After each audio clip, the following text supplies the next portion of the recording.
be started. Thank you. Okay. Okay. Good afternoon, everyone. Welcome to today's webinar. I am Arif Nur Muhammad Ansori, founder of Jalan Tengah and researcher at the Postgraduate School Universitas Erlangga. Yeah, I want to extend my heartfelt thanks to Editage for their collaboration in organizing this important session with Jalan Tengah. And in today's academic world, it's crucial to know how to publish your research in reputable open access journals and avoid predatory ones. Yeah, we are fortunate to have Dr. Oliver with us today as an expert, and his insight will be incredible, valuable. Yeah, thank you for joining us, and we can enjoy the session. And I will present about Jalan Tengah.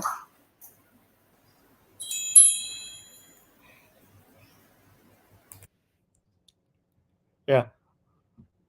Okay, this is my company. Our company about Jalan Tengah.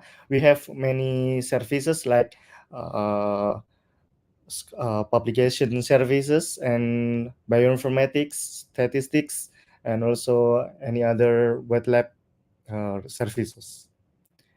And we have many workshops that we can help in many universities worldwide in Indonesia, and there are free webinar from my company. Like this is a webinar from students in UK, and this is from Edinburgh University, and this is me about the journal and predatory ones. And we have more than 1,000 clients from all Indonesian universities, almost all, or like Universitas Erlangga, Institut Pertanian Bogor, BRIN, Universitas Diponegoro, Universitas Brawijaya, Universitas Negeri Padang, UI, yeah, Universitas Gajah Mada, and many other universities. And we have some international collaborations with many publishers. This is the publisher from Iran, and we have also new collaboration with Editage. Thank you for Editage in this collaboration. And you can contact us here and enjoy this session. Thank you.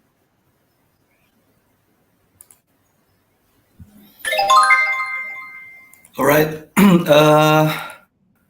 everyone, please introduce. I would like to introduce myself. I am Juventius Jaya. I am the country manager for partnership in Indonesia for Editage. Before we get into the main session, I would like to introduce a little bit about Editage. Who are we actually? So Editage we are a global company, not a new company. We already operate in 21 years globally, and we already operate all over the world actually, from Japan, Beijing, Singapore, until Princeton, London. So we are not one company that just appear out of nowhere. Well, we just entered in Indonesia last year, so we are quite new in Indonesia. But rest assured, we are not a new company, and we are a global company. So, Editage, um, Editage supports researcher in the publication journey, and we have all the products ranging from editing, proofreading, translation, and also we also have AI tools that can help researcher to write better and also improve their writing. We work together with Jalan Tengah to provide you all the service. So if you want to know more about our services, what can we help for your publication journey, please don't hesitate to reach out to Jalan Tengah. And these are all the university, government bodies, and also corporation that already work with us. And also, I would like to mention is actually we also are the partner for some of the major publisher in the world. You can see here there is Wiley, Sage, Elsevier, Walter Clever, Taylor and Francis, and there are so many more. So rest assured, we are a reputable company that can help you in your publication journey. Now that is our brief introduction about Editage. We can move on to our next session. Please, I would like to welcome Dr. Oliver for the next session. Thank you so much.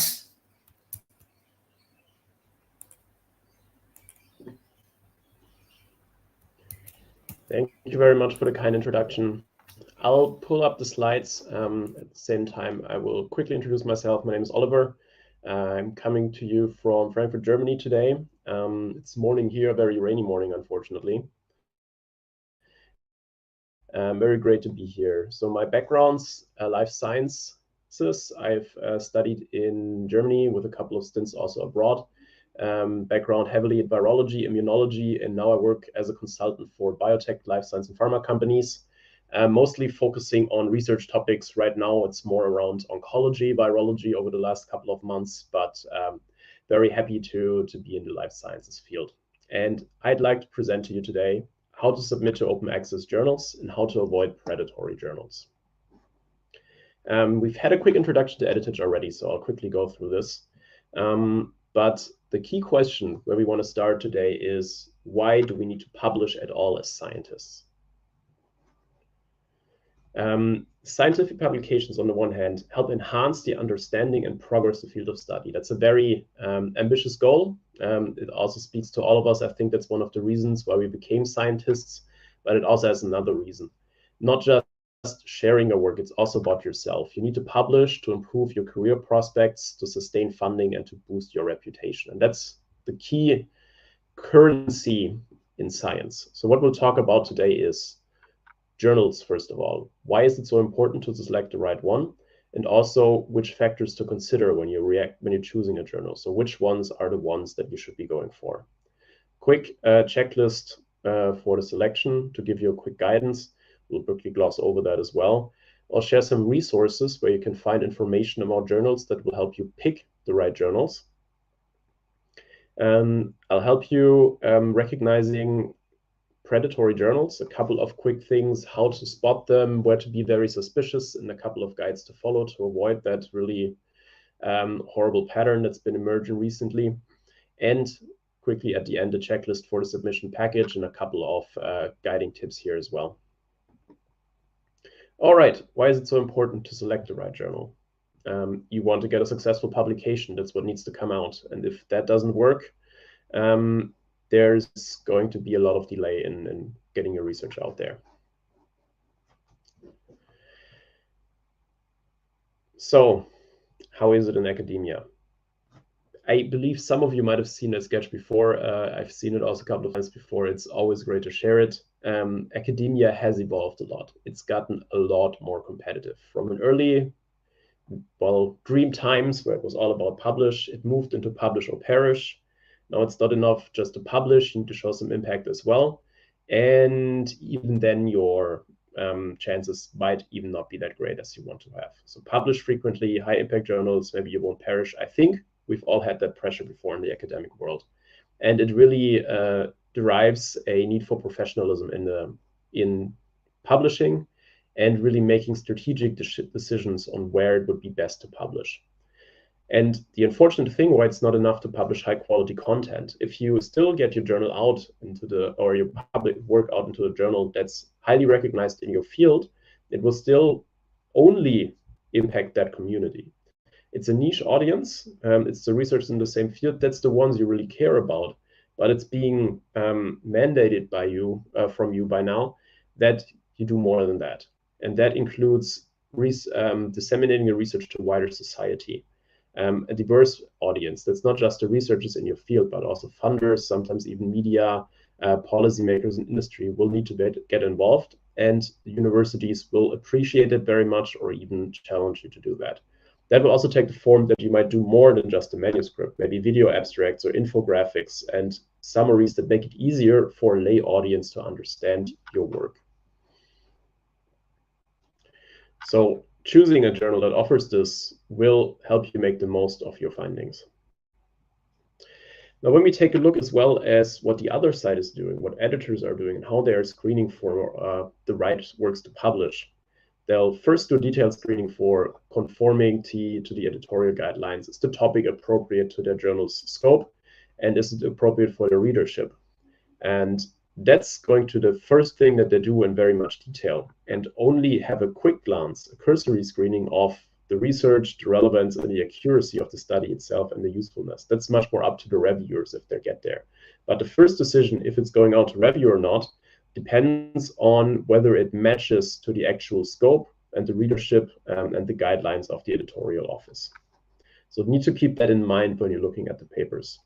And even still today, a rejection is most commonly found for a work being outside of the journal scope. And that's something that's very avoidable. And investing time in selecting the right journal for your work to publish in will really help you make the most of it, because you will avoid most of the time this rejection for a very, very fixable reason. Under rejection, reasons are still there. It's very high impact. It might not be relevant enough for that. Instructions were not followed. That's also an avoidable one. Lack of originality or novelty, that's a cruel one. I don't think that's up to the editors at all. And that's not something that you have in your hands as well. And there's a couple of other ones, but avoiding very avoidable reasons for rejection will help you get your works published faster and in better journals as well.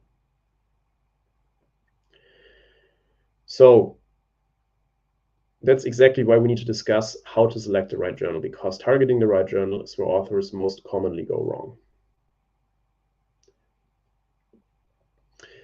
To give you an overview what the editorial offices currently can expect to receive, just to give an introduction how large the problem is for them to select the right works. There's over 8.8 million researchers all around the world right now. This number is continuously growing in all countries, and it's just expected to increase. And that leads to a lot of output that's actually being created. There's over 4.2 million scientific articles published every year in these journals. And somehow, some way, these editorial offices need to find a way to deal with those. To stand out in that huge crowd, open access is one of the ways to go. Open access, not a very recent trend, but a very common one right now, really helps to disseminate your research. It changes a bit the dynamics and publication also the costs, but it helps you as a researcher in a lot of ways.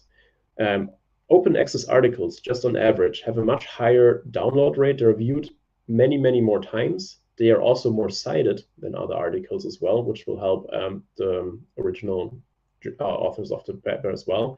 And they're receiving much, much more attention in the wider field. It's about 4 times higher than average articles. So it can be very worthwhile to invest into an open access publication.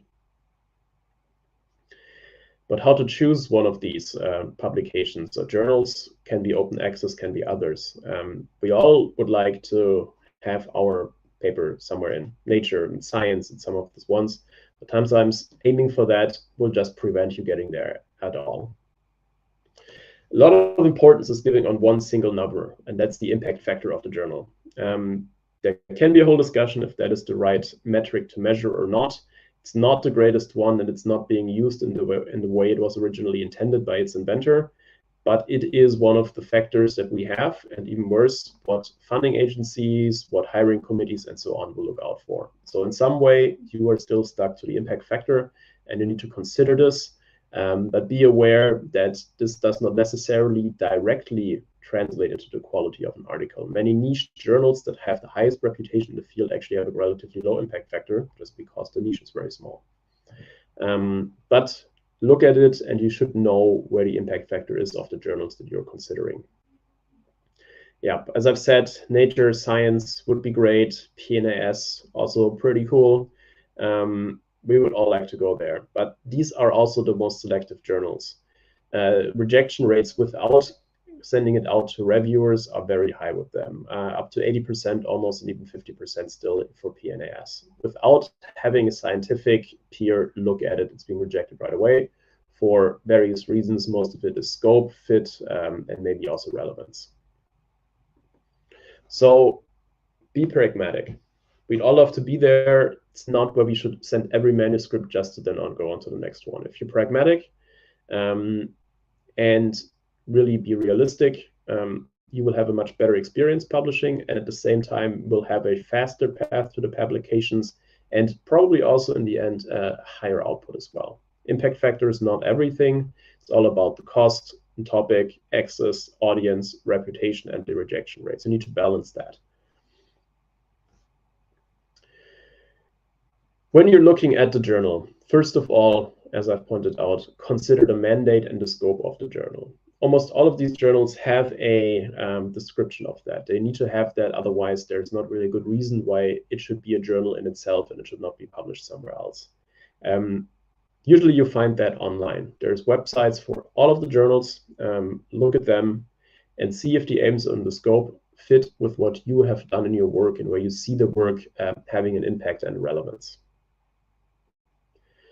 Not just the mandate and the scope of the journal is important, also its readership. They typically also share information about audience. As you see here, it's oftentimes a little bit more hidden in these overviews, but they do have a target audience. And this can be broad, this can be very specific, it can be researchers in the field only, it can be a wider scientific audience. And matching that to the content and the impact of your paper that you're hoping to achieve is also very important. If it's an amazing topic, now let's just think of the likes of CRISPR breakthroughs or something like that. This is relevant to a very wide audience in science.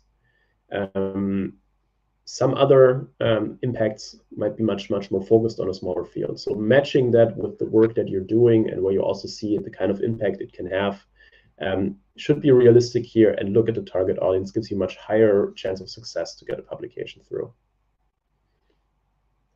Also consider the article type. So the typical work of publishing are regular papers.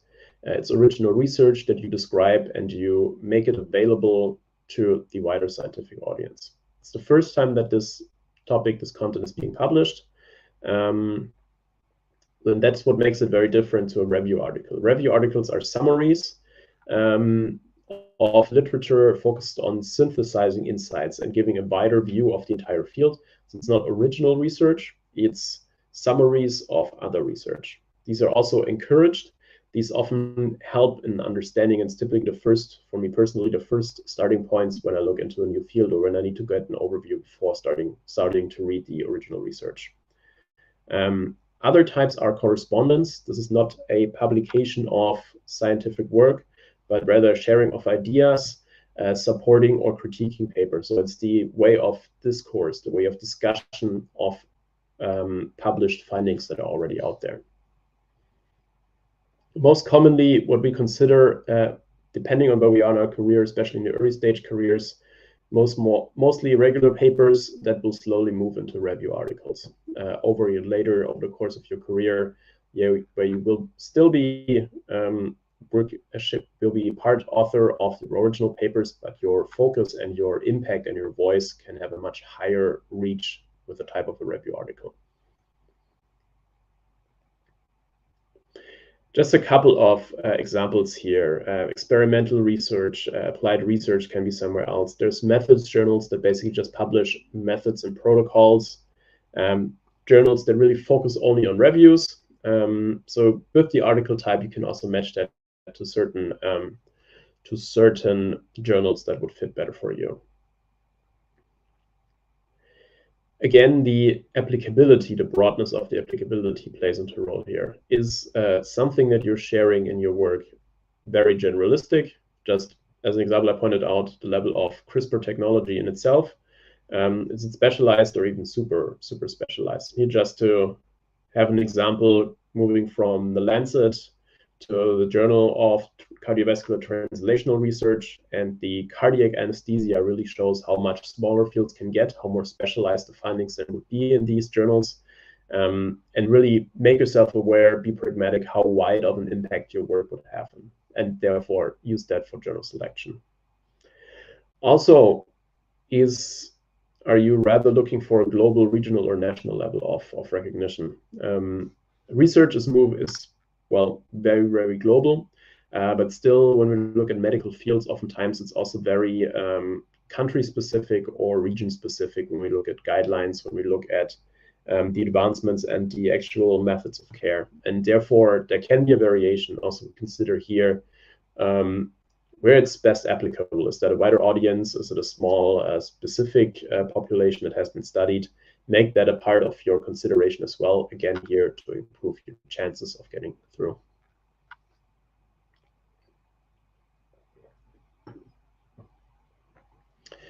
Many times, the timing of a publication will matter.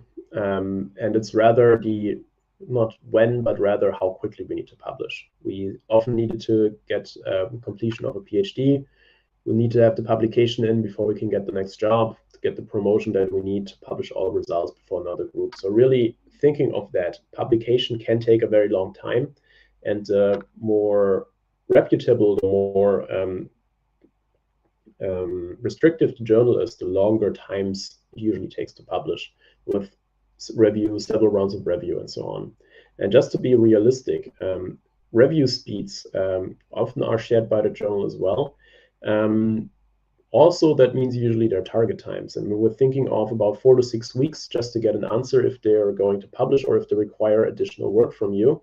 Can be a very long time in some situations. So making turnaround time a consideration of your publication plans is very important for that as well, if it matches your timelines. If you're a bit earlier and you still have time before you, for example, need to finish your PhD and have that published, you might consider going for something else. If it's really urgent, or if a rival group is working on something similar, it might be more feasible to do something quickly in a journal where you know that the turnaround time is lower. If the turnaround time is not directly shared, you can also see the frequency of publication as a little bit of a measure.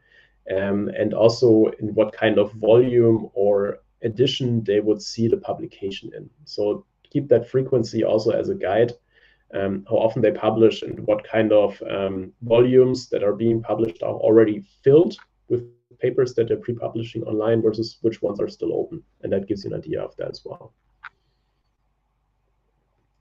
And then an important topic is the fees and charges discussion. These journals can charge very different fees. Again, if it's a higher impact or something, they can charge a bit more. And then again, it's going to be much more expensive if you want to do open access versus regular publishing. Just as an example, even in PLOS, there's huge differences. PLOS 1, $1,700, and PLOS Biology, again, about almost twice as much. So select it carefully, see what the budgets are that you can get, that you have from your institute, from your working group, or if there's additional funding agencies that will help you publish. Background here is there's often also a possibility for extra grants for open access publishing, because many universities have also pushed that ahead, and there might be separate buckets of money that might be available for specifically publishing open access, even though it might be more expensive than a regular publishing way. These fees that you see here might not all that they're charging. So there could be additional page charges. If it gets longer and longer, additional pages cost extra. If you want your figures in color, it might cost extra, sometimes even author fees. If the money is a problem, always ask if they can be reduced, if they can be waived. Depending on countries and position, you might be lucky, and also you might just get a lucky day at an editor's. Asking doesn't cost a lot at the editorial office, but also please check internally at your universities what kind of extra funding might be available for open access or for other things. There's usually always a way to pay for the publication. Again, on the waivers and the reductions that you can ask for from low and middle income countries, especially, there's many times, not for all journals or for all publishing groups, but for many of them, they have a policy of assistance or waiving of fees. So therefore, it really pays off directly to check these requirements very well. For example, this is PLOS, one of the biggest group of open access journals, so you could be likely eligible for something like that.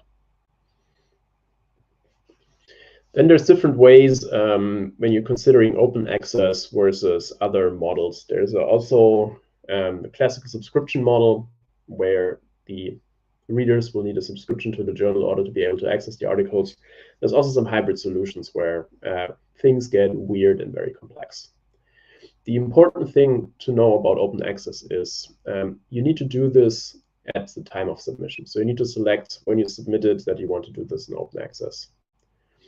You can always try to negotiate a lower article processing charge. Doesn't always work. Sometimes it does, especially with assistance programs or so available. Some universities have agreements that reduce that already, even without a separate funding. There might be discounts if you also agree to review for the open access journal or have already done that. And invitations may get you a discounted rate as well. Be careful there. We'll also get to that when we come to invitations, not to confuse that with predatory practices.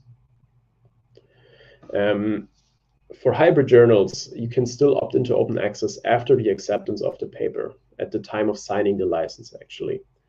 So, for examples, it can help you to do that later when you know it's accepted or not.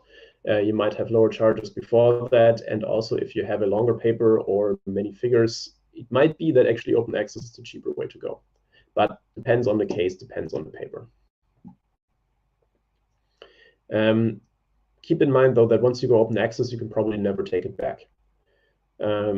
If you go for a regular license, but then want to select, if you have already selected open access and might consider switching back to the subscription-based model, it might not be possible. And if you want to negotiate early. It needs to be before submission. If it's already after the ones, they have all the power. And it might be too late to actually get the discounts that you were looking for.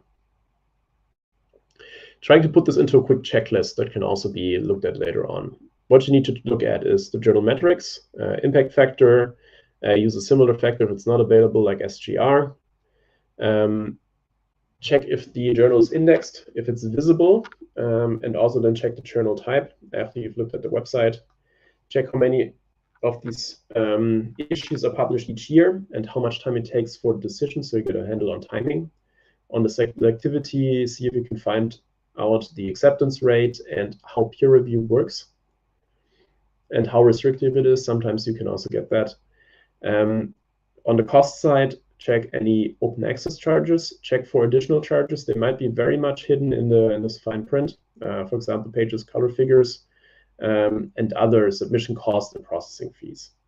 And check if you need to do a lot of formatting before you have. Every journal has different requirements, and your initial manuscript might be in a different format, and it might take some rework that might take longer than you would expect. That's a lot of information to collect, and you need to collect this usually from the journal website. They have statements on their aims of scope, they have an editorial board, instructions to authors. The document will be your best friend and your worst enemy as well. Check what kind of papers they've published, the nitty-gritty requirements, word limits, formatting, style preferences, and so on. Check all of that, and usually you'll find all of that on the journal website. And again, look at the fine print. There's a lot of things that need to be considered that are hidden very well in the instructions of the authors, usually. Is there a transfer of copyright? Is there a way to add supplementary data, or is it not possible? Is there a requirement to share materials? And is there a restriction on a limit on the number of authors? Or also hidden charges, number of printed pages, use of color, and so on.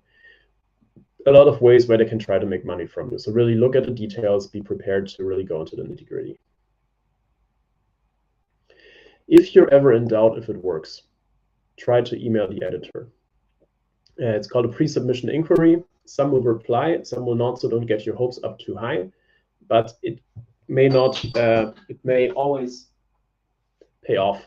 Sorry for that. You should also share a little bit about the paper in there. So what is the paper about? What is new? What are the really amazing findings that would make it relevant? That also means why is it important? Why you think it's a good match for the journal. See if they then encourage you to submit or not. But be aware, even if they encourage you, it doesn't mean that it will be accepted or even reviewed. It just means that they might find it interesting. It still might be not suitable for the topic or their scope, or might still then not pass the reviews later on. But if they already initially reject it and say it doesn't make sense to submit, you've already saved yourself a couple of weeks. So it may pay off. Once you've submitted, be aware that you also need to track your submission. There's a manuscript status. You don't always get update emails if something happens. Sometimes you do, not always. Usually, most of the journals now have online portals where you can do that. You can check the manuscript status. If you feel that there's a long delay or something, contact the editorial office by email. See if it's really stuck on it, but give them time. Usually it takes longer than they initially say as well, so expect delays. But it's fair to ask after a couple of while has passed that if there's anything that you can do for that. When you're looking at what kind of journals are out there, I'd like to share some resources that you can use for that. First of all, when you're looking what kind of journals are relevant for you, you should look to shortlist the journals that you would be interested in before you research them in depth. Check that list with your senior colleagues, your bosses, professors, if they have experience with these journals. Use websites to identify them, and use a hybrid route here to get as much information as you can. If you've read articles and you think they might be similar in a way to yours, check which journal they were published in, review that. And try to find additional journals to make the selection list broader, but never put on more than 5 or 10 journals on your short list. Otherwise, it just gets a huge list. You'll never be able to get through all of the requirements. You'll never really see the ones that are most promising because you're just overwhelmed by the breadth. Try to keep it still handleable, and the most important thing is get input from your senior colleagues who have been through the process before, who are working in the field and know what kind of journals to use and which ones to avoid. They have the experience. It's really, really valuable. Then there's a couple of ways to search. One of them is Web of Science. They have a index of journals, and you can search basically using keyword search, but you can also try to match a manuscript. They'll try to analyze if it fits to any of the journals that they have in there. That can really, really help you with the selection of the right journal. Another commonly used resource is Scopus. They also have a very good journal search. They have a huge index of journals as well, so it makes sense to use there as well. A couple of the publishing groups also have built journal suggesters or something similar, where you can add manuscript title and text, and they will try to suggest something. Here you have to know, of course, they'll only suggest their own journals. They'll not go beyond their own reach. So it's limited in a way. It's not as broad as Web of Science or Scopus before, but it can be valuable because they do have usually a higher, a better kind of criteria for filtering. For example, acceptance rates, impact factor, time to decision, where they have numbers on that. So that can help you really in more detailed planning, and also selecting if you want to go for all journals or only open access. They do have a very wide range. Again, for example, Springer is in a lot of different fields.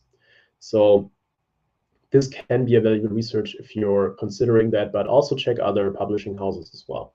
This is not just to be seen as an example. With a selection like that, you get different suggestions for journals with an impact factor, first decision times, and acceptance rates here for Springer, which can really, really help you make the decisions for selection of the journal. There's another third-party journal selection tool called Journal Guide. Can also do a paper match with the abstract and the title and other searches as well. So this again is third-party and will go beyond the single publishing house. can also then again compare different journals once you have selected them. A couple of other resources are listed here as well. And again, you get a list, publisher, kind of matches, impact factors as well. You'll see a little bit less information than on the publishing house itself, but then again, broader because it uses different publishing houses. And if you're still unsure, there's also I apologize, my screen keeps jumping, but only on my screen and not on the on the video screen, so I keep switching back and forth. I apologize for that. If you're still wondering sometimes, it can be useful to also talk to a professional. And Editage also offers a journal selection service where they will help you get recommendations for the best suited journals. And this is coming from experts who have been working in the publishing or for the publishing industry for a long time. And that makes an easier decision making and gives you that experience that's really, really valuable that you will not just get from a typical online search. All right. Talked a lot about how to select journals that you would like to go for, and now it's time to also take a couple of opportunities off our list again. And I'd like to discuss now how to recognize and how to avoid predatory journals. First of all, predatory publishing, what is it? It's a pretty bad business practice in which authors are charged processing fees, and you pay a lot of money for that, but you do not receive the editorial and publishing services that are usually provided by real journals. And that means especially peer review. That's a service that they typically do not do, or even worse, they fake it. And this needs to be avoided. They promise publication, sometimes even from the beginning before you have submitted it, there's a peer review, huge fees. It can be very quick, and they put it out. Oftentimes they have bogus editorial boards that don't exist, or the people that are listed there are not aware that they are listed. And there are a lot of journals like this out there. Over 12,000 journals are out there, and many, many, many articles are being published in that. And they have a heavy focus on the Asian geography. So be careful. How does it affect you if you're subjected to the predatory publishing practices? It can really damage your credibility because you've obviously published something without peer review and might have not gone through the quality checks that are involved there, and substandard work might have gotten out there. It will make your research findings ineligible for other real journals, and you will not be able to submit that again, so it's burnt, and it really may hamper your professional growth. And overall, if you look at it on a larger scale, it really pollutes science with garbage, with things that are not up to the standard of critical peer review. It is often difficult to distinguish this from real research papers where the quality is at a different level because of that, and might even then lead to weird false decisions and policies because of personal agendas that might select only things that are matching to what it is without having a clear scientific quality cutoff for the things that are being cited. So how can you avoid that? Very important, and I've mentioned that before, invitations to submit papers with promises of rapid publication need to make you very, very suspicious. Also, I'll have an example on that a little bit later. Also, if there's large editorial boards that are really all over the world, this is not very typical. If the journal is not listed with an impact factor in some of the big indexes like JCR by Thomson Reuters or Web of Science, strong indication, again, it's not necessarily a 100% thing, but it's a strong indication it might not be a reputable journal. Physical locations, addresses, really street addresses, if these are not hard to find, not given, should make you very, very suspicious. Not being indexed, and if they advertise in emails or something in your invitations that you might receive that they're indexed in Google Scholar, that's a huge red flag as well, because nobody brags about being on Google. It's just the fact that it's not a sign of reputation. And really think some opportunities are just too good to be true. And these are some of these, it's not really spam, it's really predatory emails that are sent out. They'll invite you to submit a paper.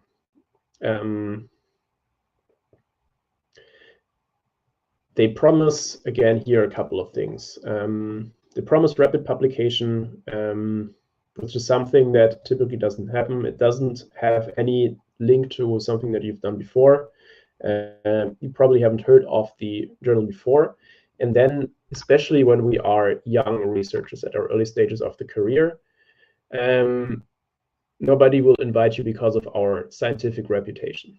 It's just not going to happen. It's too good to be true. For PhD students, we don't have a huge standing and nobody invite us to write anything. Later we get this might change, but then again, with experience, we'll see which ones are reputable journals or not. So really think, is this opportunity too good to be true? That's the first thing that you should really think. And if it's an invitation, be very, very suspicious. There's a couple of resources to track this as well if you want to cross-references. So for example, BIOS list has a list of predatory journals and publishers. If you find a name in there, you can be quite sure that it's a predatory journal. If you don't find that in there, doesn't mean that it's not, because it might just not be updated yet. New journals keep popping up all the time. Similarly, here, predatory journals, there's lists out there, really cross-reference everything where you would like to submit if they're mentioned on the list. There's another resource called ThinkJack Submit, very recommended. Gives you a checklist to follow before you consider submitting. So this should also, again, raise your suspicions because they have a set of questions. And if you answer no, or you don't know about a lot of these questions, be very careful. So for example, is it a trusted journal? Is it the right journal for your work? Check, do your colleagues know the journal? Can you easily identify, contact the publisher? Are you talking about peer review? Is it indexed? Is the fee structure clear? Do you recognize the editorial board, and so on?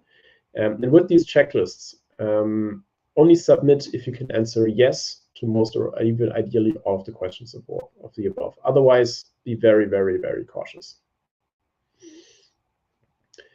So with that, predatory publishing, try to avoid it, cross-check, be suspicious. Some things are just too good to be true. Now let's talk about the package that you will need for a submission. Very important topic in the package that you prepare is not to be lost in a huge sea of submissions that they get all the time. It's really a huge, overwhelming amount of papers that get submitted, and you need to stand out somehow. So you need to catch their attention, and the most important thing here is not just being the most amazing and having the highest impact or something like that, but understand what the editors are doing and don't make it difficult for them. If you're making it easier for the editor, he will have an easier time understand if you're a good fit or not, and will also prefer that. If he doesn't have to dig through a lot of data, a lot of text before he understands what you're doing, it will make him or her much more happy to work with you. So what belongs into the submission package? It's not just the manuscript itself. There needs to be a cover letter. You need to have a title page. The list title, of course, the authors, affiliations, contact details. There'll be an abstract. There'll be a couple of keywords that will be used for indexing it. The manuscript itself, tables and figures, and that's just the main thing. Sometimes you also need, depending on the journal requirements, highlights, maybe graphical abstracts, supplementary material, or sometimes even videos. But the left side is really what's core, and it is always needed. Again, here, it's very important to catch their attention and make it easy to understand. That means a concise and clear cover letter. Not too much, not too little, share some excitement, get them intrigued, but also don't overload it. It's a very hard balance, and it's an art in itself to do that. You need a captivating title that makes the work easy to understand. The abstract needs to be able to stand all on its own, no additional data, and this is something that you probably spend the most time writing on, because you need to improve it all the time. Have some standalone figures and tables. You need a clear and detailed description of your methods. And also importantly, there needs to be an appropriate use of language, no typos, grammatical errors, because that can lead to rapid rejection without review if the language is not up to par. Again, here, make it easy for the editor. They need to understand it, and they need to be able to dig through it. And if it's written in a error-written English, it can be very hard for them. First of all, cover letter, what should it contain? Of course, the title and the corresponding author details, very short summary of the main findings and importance. Here you can drop keywords that highlight the match between the journal scope and the manuscript. So you can really see, the editor can see quickly why it would be a good match for their journal scope and their journal intentions. You should also share reasons why you have submitted to that journal specifically. Also, if there is a conflict of interest, if any, declare that right away. And also, one important thing, it's a technicality, but it's important to be in there, the declaration that the manuscript is original, unpublished, and not under consideration elsewhere. This is very, very important to share that right away. Here you'll see a short template for what this can look like.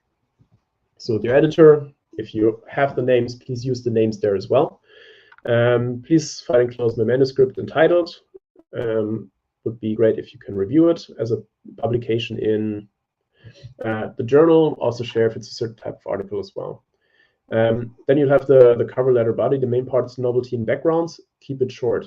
100 words or so a month, and another 50 words why it's important to the journal.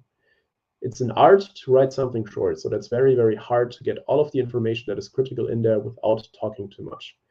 Then the technical declaration. It's not under consideration elsewhere. It's not been published elsewhere, and so on. Again, highlight that why it is relevant to the scope of the journal that you're submitting to, why it will be of interest. Also state that it's been carefully reviewed, so they have confidence that they want to look at it. This can just be a template that you can use. It will be refined depending on the requirements as well, but can be a starting point for that. When you're preparing this, one important point is every journal is different. They will have different requirements, and you should study these requirements for each journal very carefully. So that means tailor the manuscript, the graphics, and other material to meet the journal specifications. And you need to read and follow the instructions to authors very carefully. You don't want to do all the work of writing a full paper, a full manuscript, and doing everything just to have it rejected because you didn't follow font spacing or word limits or things like that. That would just be frustrating, and it's something that is very, very avoidable. So follow these instructions to authors. As I've said, they'll be your best friend and your worst enemy as well. And do that from the beginning, even before you start writing, ideally, because that helps you in tailoring it already to what you need to do in the beginning. In the end, if it ends up being rejected, you need to carefully choose another journal. You probably have something else on your shortlist, maybe the Sec Pro then gets it. And then again, you need to tailor and rewrite the materials to fit the requirements of the new journal. That's an annoying piece of work, but it needs to be done, and you should be aware of it, that it will take some work to rewrite it and reformat it to the requirements that you have at the other paper. It's not just a quick resubmission somewhere else. Be aware of that. It might take a lot of time. We've already discussed that there's different kinds of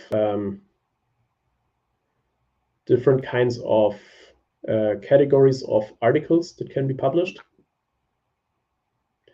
And that is one of the key things. The requirements will also differ by the by the type of article that you're submitting. So it can be a data descriptor, an analysis, a classical article, and or a comment paper or something like that.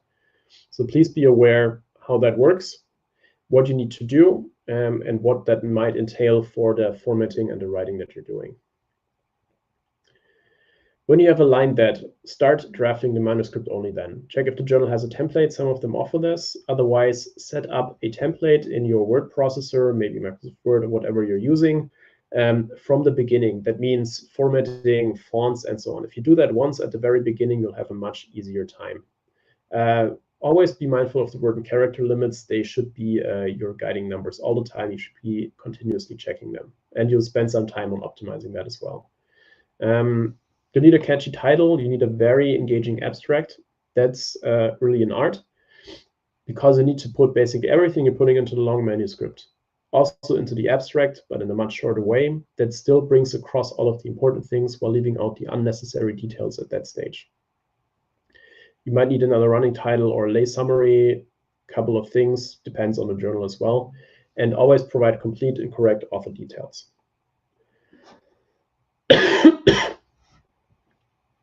When you're done with that, check and format the references. Depends on what kind of system they use. Again, this will be shown by the article requirements. Can be a Vancouver system or the Harvard systems, for example, numbers or names of authors. Again, here, it should be in instructions to authors what to use. Set that up in the beginning. Have maybe even a plugin for your favorite reference manager. If you set that up before, you will save so much time because you can just add the references as you go instead of having to go back through everything later on. And again, here, follow the guidelines that you're given.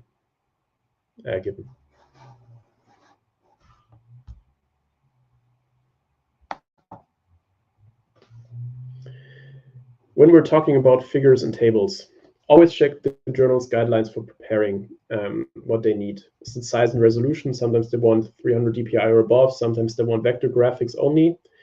So check what kind of size they can have and what kind of resolution they need at least, because they will, in the end, they might need to print that physically, and they need a certain minimum quality for that. Check how many figures there are. Sometimes there might be charges for more. Check if they need to be submitted separately, in which type of file format, or if they're embedded in the manuscript. There's word counts for those as well, how to do the labeling, and also check these instructions applied to the supplementary material that you might share as well. Don't forget a couple of things. These I always call the technicalities, the small things, but they take a lot of time because you sometimes need to collect that. Acknowledgements. Who do you need to acknowledge? What needs to be in there is that people, funding agencies, other institutions, find it out early. Just a second. Also see what the journal requires you to share on author contributions. A lot of changes have happened over the past years on how to list author contributions, what they did, who wrote, who did experiments, who designed, and so on. Competing interests, ethical approvals, waivers. Here, often you will need to get statements either from your co-authors or from funding agencies or from regulatory agencies. Check that early what you need to get. I've made the experience that sometimes it takes forever just to get 10, 15 people to all fill out their competing interest forms, even if they don't have any. So start on these parts early. You'll also need a final proofreading. That will not just be one round. You'll have at least 2 people looking at that, just to really catch all of the emails, all of the mistakes, and check for the formatting instructions again and again. Just make the effort here, because really you want to avoid that you're being rejected because you didn't follow a simple formatting instruction. That will really cost you a lot of time and would really be annoying, to be honest. So really think of putting your best foot forward. That's what it's all about. It's a cover letter. That's the first thing that is read. Link it to published things. Describe the novelty and significance. Greatest care has to go into your title and abstract. Chances are that's the only thing that people might read, and you need to catch them there. If the abstract is not great, you probably yourself will not read the paper behind that. If it's a good abstract, you might get interested in a paper that you didn't consider reading before. Extra care needs to be spent on the first paragraphs of conclusions, of introduction and discussion, because it's also something that people will gloss over. If they only have a little time, they'll look at the abstract, and then they might look at a little bit of the introduction, the conclusions, and a little bit of the discussion, not all of the results, maybe the headlines of the results. So that's the things that people will read first if they're limited on time. And also check if all tables, figures, citations are formatted precisely, if you're using SI units, and so on. So that was quite all right. There's a lot of things to process here, I think, today. But giving you a quick summary is pay attention to choose a journal where the scope matches your paper scope. Consider a lot of practical aspects. Be pragmatic. Don't just look at the impact factor, but also many of the other factors that we have talked about. Beware of predatory and fake journals. Some things are too good to be true, and be suspicious. Pay attention to the cover letter. This is the first things the editors will see. Then priority on the abstract, and then ensure the manuscript is clean, it's formatted, it's well written, and yeah, that's about it. That's how to publish and the things to consider when we're looking at journal selection on predatory journals, and also at the submission package. Thanks for your attention, and I will take the questions from the Q&A now. I'll just quickly need to shift into the other working mode here.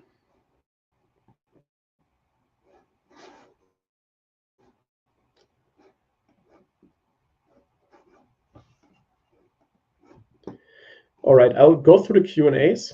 I already see it's coming up here.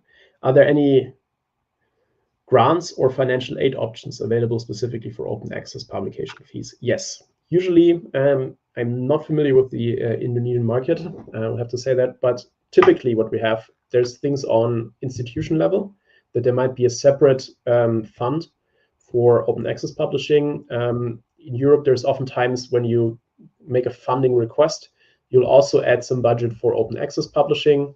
Then there might be something on university level.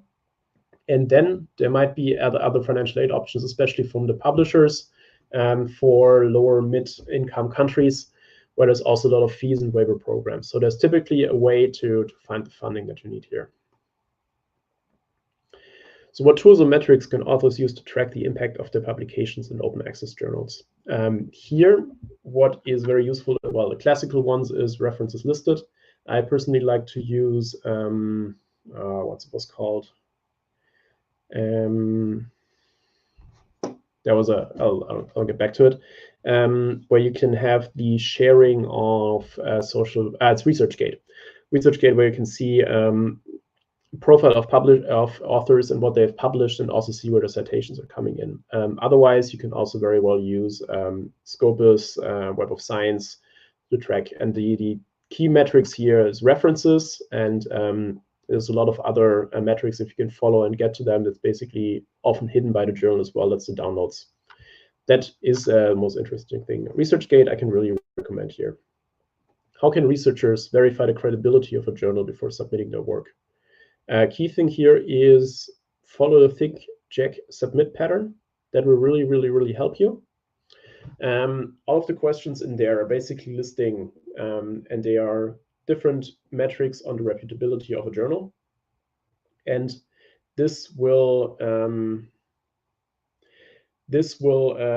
guide you through that. This is not the only thing to use, but then, for example, the list of predatory journals, of predatory publishers, can help you make a couple of, or answer a couple of questions that are on there.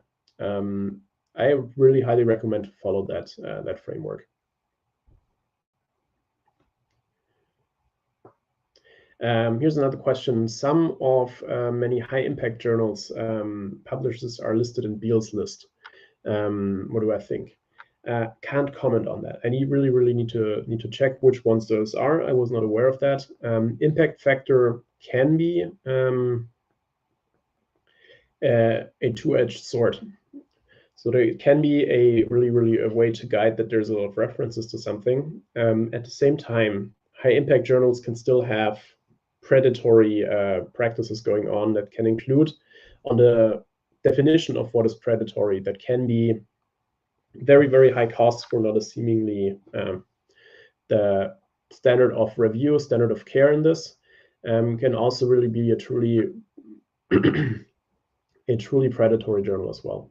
Again, here, I think it goes well with the next questions. What are some common red flags that indicate a journal might be predatory? If you get an invitation, it's always a red flag for me. Usually, the really reputable journals will not invite you to do a paper for them. It might be different if you're a late-stage researcher and they invite you to do a review, but always be super suspicious about that. Other key red flags are if they're promising you that they're very rapid in publication. Even worse, if they're guaranteeing publication, something like that. That's not how standard scientific practice is done. And then one of the really funny ones I still think is bragging about being listed on Google Scholar, because that's not really a reputation that you need on there. It's a basic fact that you will be found by Google Scholar. You don't need to use that in your marketing stages. Then there's a lot more, so we've outlined on the lists as well, but these are the critical ones. Suspicious about invitations, promises of rapid publication or successful publication, and being listed on Google Scholar if they advertise that. Interesting question. I got rejected from some journals. free of article procedure suggested other journals under the same publisher that was not free. Do you think it's a good idea to follow their suggestions?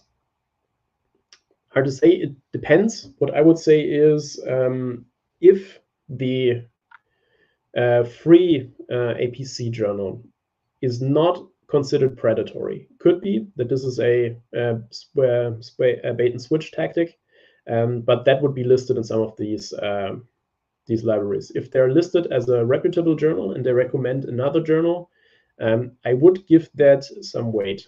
As I've said before, even if they encourage you to submit somewhere else, it's not a guarantee that it would go through. But it shows that there might be interest. If, however, there's some dubious reports on that primary journal, the free journal, I would be very suspicious of the recommendation to go somewhere else where it's actually would cost. I'd see that as a bait switch. And very likely, you wouldn't have had these secondary, their suggested journals on your shortlist. If that's not your second or third priority, I'd follow my own priorities in this case. So thank you very much for your attention. I see you, and thank you very much for your questions as well. It was a very interesting session. I did have some technical difficulties. I apologize for that, but I still hope you had a good session. You could learn something, and well, I hope to see you again sometime at some other webinar. Thank you very much.